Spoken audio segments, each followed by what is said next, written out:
etc. And then, but because all your derivation of income is in USD for a start, is it logical to use Canadian dollar as the proxy? And that's particularly when you're dealing with such low amounts. We're not dealing here with huge amounts of currency, like for instance, a company like Rio would be involved in, or BHP.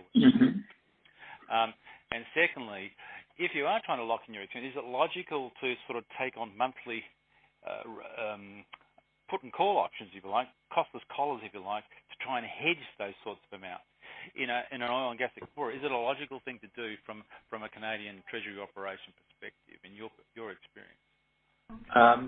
Well, I'll start at the beginning. Firstly, hedging of expenditure over a year to lock in your budget, your hoped for return, or budgeted return, or planned return, whatever you want to call it, is probably common.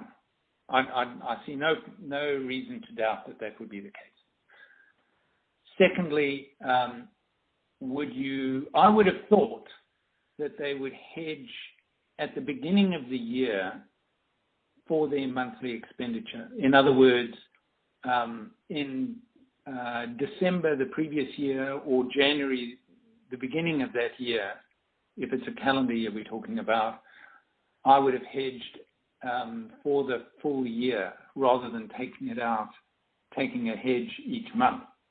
I would have hedged a number from the start to mature in each month of that calendar year. That would be a hedge to lock in a planned return or planned cost. If you are hedging each month, presumably you are really just hedging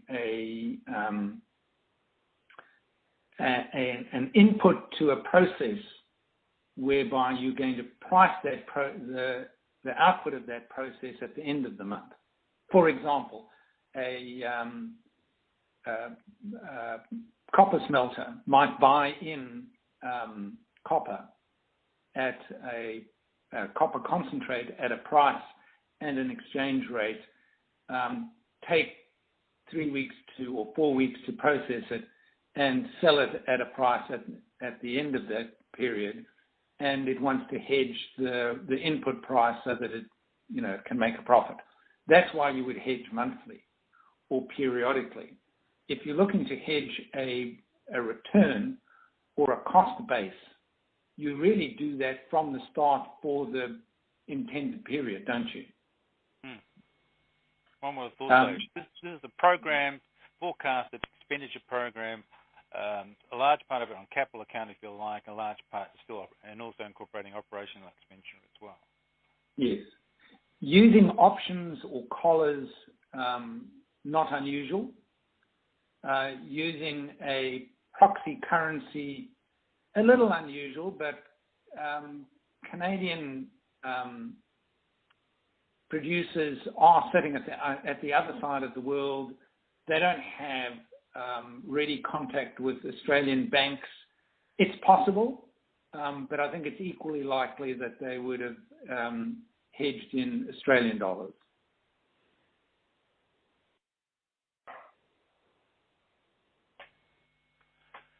And therefore, just in trying to summary, in that particular program of hedging, you would say that instead of using a forward type contract, you which I would have thought been more simpler and how shall we say, more cost effective perhaps, and certain, using costless collars, in your view, is still an industry practice? Yes, it is.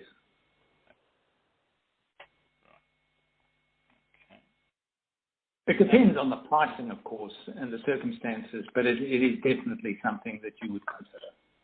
Right. And as obviously you've had a lot of experience, you would use a cost collar because you are trying to actually offset your costs. In other words, you buy a put and you sell a call and that sort of stuff, and offsetting the cost, etc. And so that still leaves you exposed, if you like, at the end of the day, though, if the exchange rate does move above what you had anticipated, though. For instance, you could. Yes, you are. You've narrowed